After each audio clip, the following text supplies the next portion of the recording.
You see, there is a reason why we say some of our people are very lazy. There's a reason why we say, especially people who say they enter from Nigeria, enter UK. There's a reason why we say some of them are lazy. Some of them believe that the moment they get to the UK, they will find white-collar job that will be giving them £10,000 every month. They don't want to do cleaning job. They don't want to do security job. They don't want to do care job. They don't want to do, what's it called? They don't want to work in the factory. They don't want to work in the care home. They don't want to work in the warehouse. They don't want to do all sort of jobs like that. Immediate job that is available to them, they don't want to do it. Because they believe that waking up, the way they used to wake up 8 o'clock, 9 o'clock in Nigeria, is the same way they will be waking up when they get to the UK. This is one of the reasons why it is difficult for someone like us to help people that are just newly arriving in the UK. I try as much as possible to, extend the hands of help towards people that I know they need help in my own little capacity. I'm not saying I'm almighty. I'm not saying I know all things. I'm not saying I know everybody in the UK, but the little that you can do, the little that I can do, I try as much as possible to make sure that they do them. Now, this guy has been sending me messages. I'm just trying to explain to you that some of our people, when we say they just newly enter UK, some of them, they very, very lazy, exceptionally very lazy. Now, this guy has been sending me messages for a period of time, over like 2 months now. He has been messaging me. You need to test the seriousness of some people before you can actually swing to start helping them, isn't it?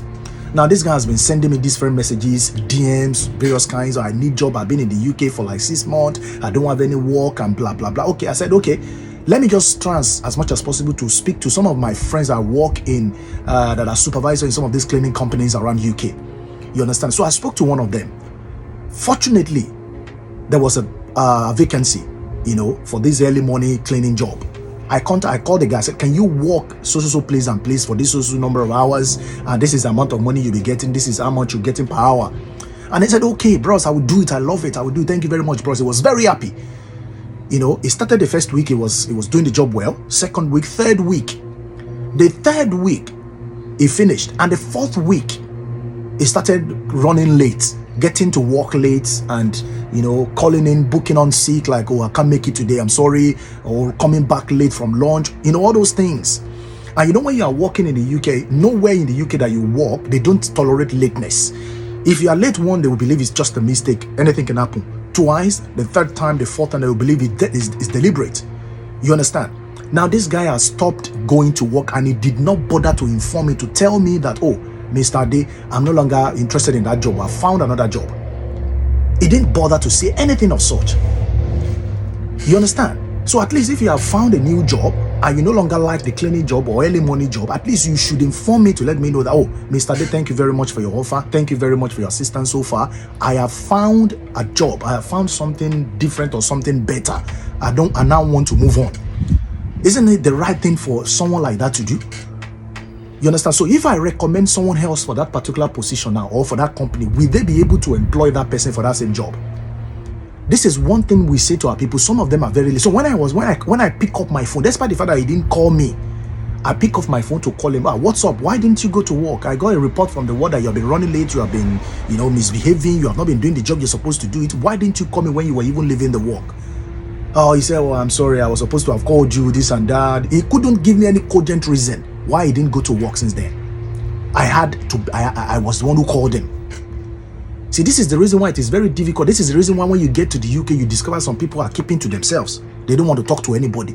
Even if you speak to them with regarding to any job, they don't answer you. Because they know that if you send them there, they will misbehave. There are a lot of cleaning jobs out there that people can do.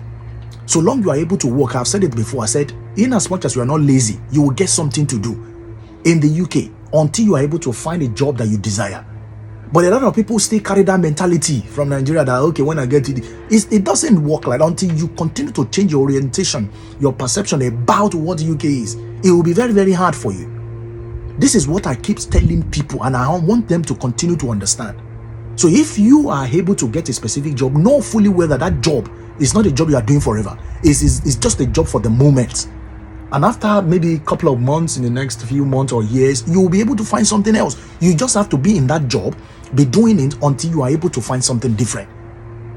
It is really difficult. I'm talking, if you see, a lot of jobs in the cleaning sector, care homes, The factory works are there, security jobs are there. If you want to work as a truck driver, if you want to work as a bus driver, all of these jobs are plenty in the UK. And if you see all these buses, every now and then they write at the back of each of those buses, drivers wanted. Drivers wanted, because they are always in need of drivers. I'm talking about people that are legally resident in the UK, that you have your resident permit and you are able to work. You understand what I'm trying to say? So please try and understand the fact that when you get a job that you don't like, it's only a job for that moment. And after a couple of months or a few years, you'll be able to get something different, depending on how serious you are. So if you know you are not ready to work, please do not DM me that I need a job.